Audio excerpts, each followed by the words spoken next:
देश में न हिंदू खतरे में है, न मुसलमान, न सिख, न ईसाई, न जैन, न बौद्ध, न ब्राह्मण, न क्षत्रिय, न वैश्य, न शूद्र, न दलित, न आदिवासी, न वनवासी, न SC ST। देश में खतरे में है देश का बचपन, देश की जवानी, देश का वर्तमान और देश का भविष्य। कुछ लोग देश का बचपन का इस्तेमाल कर रहे हैं आंदोलन में। यदि देश का बच्चा जो भी प्राइमरी स्कूल में पढ़ रहा है, आप उसको आंदोलन में धकेल देंगे तो बच्चे पढ़ेगा कब?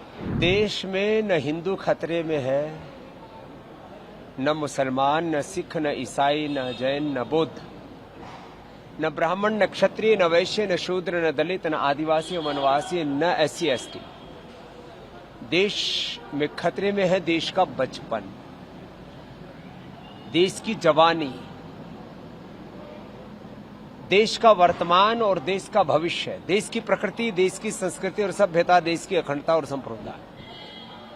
इसलिए मैं इस समय सबसे बड़ा कोई देश का मुद्दा मानता हूं तो ये कि देश का बचपन कैसे बचे। कुछ लोग देश का बचपन का इस्तेमाल कर रहे हैं आंदोलन में। यदि देश का बच्चा जो भी प्राइमरी स्कूल में पढ़ रहा है, आप उसको आंदोलन में धकेल देंगे तो बच्चे पढ़ेगा कब? उसको पता ही नहीं कि आंदोलन क्या होता है। आपने उसको फूंक मार दी कि जा तू भी जा करके थाने का घेराव कर ले, तू भी सड़क पे उतर जा, तू भी ADM और DM का घेराव कर ले।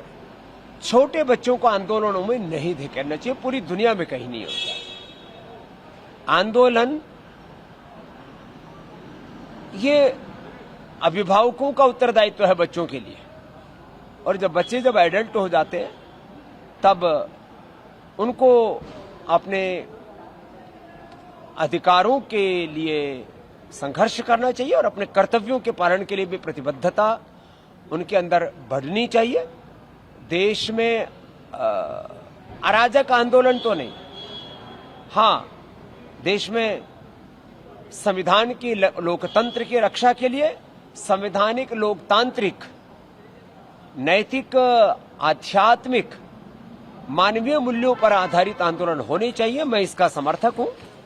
आंदोलन के नाम पर अनारकी, अराजकता भी नहीं होनी चाहिए और बच्चों का आंदोलन में इस्तेमाल नहीं होना चाहिए। हाँ, इतना जरूर है कि देश की शिक्षा की, चिकित्सा की सही दिशा होनी चाहिए और देश की शिक्षा चिकित्सा व्यवस्था को लेकर के बहुत गहरे प्रश्न हैं, उनका समाधान होना चाहिए। और ये मैं मानता हूं कि इसमें सरकारों का भी बहुत बड़ा उत्तरदायित्व है, लेकिन इसमें यह भी मानता हूं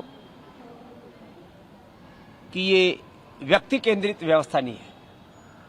किसी एक पक्ष या प्रतिपक्ष के, किसी एक व्यक्ति के सामर्थ्य की बात नहीं है कि वो पूरे देश की व्यवस्था बदल सके। इसके लिए 3 स्तर पर जागरूकता चाहिए। एक सामाजिक जागरूकता, एक राजनीतिक जागरूकता, तीसरी प्रशासनिक रूप से जागरूकता। जो लोग बड़े उत्तरदायित्वों में हैं, उन सबको सामूहिक रूप से समझना होगा कि देश के सामने जितने भी बड़े प्रश्न हैं, बच्चों को लेकर के, युवाओं को लेकर के, नौकरियों को लेकर के, देश के भविष्य को लेकर के, प्रकृति पर्यावरण को लेकर के, सभी दिशाओं से देश को उन्नत बनाने के लिए सभी लोगों को पुरुषार्थ करना पड़ेगा। हाँ, जब देश में ऐसी कुछ बातें दिखती हैं कि जहां लग रहा है कि बहुत अंधेर गर्दी हो रही है, वहां पर फिर लोगों में आक्रोश फूटता है और वही आक्रोश आंदोलन का रूप लेता है। और मैंने कहा, मैं आंदोलन में भी अनारकी, अराजकता का समर्थक नहीं हूं, लेकिन शांतिपूर्ण आंदोलनों से तो देश की को आजादी भी मिली और जब जब भी देश में आवश्यकता होती है तब लोकतांत्रिक, संवैधानिक तरीके से आंदोलनों का हमारा संविधान ही हमें अधिकार देता है।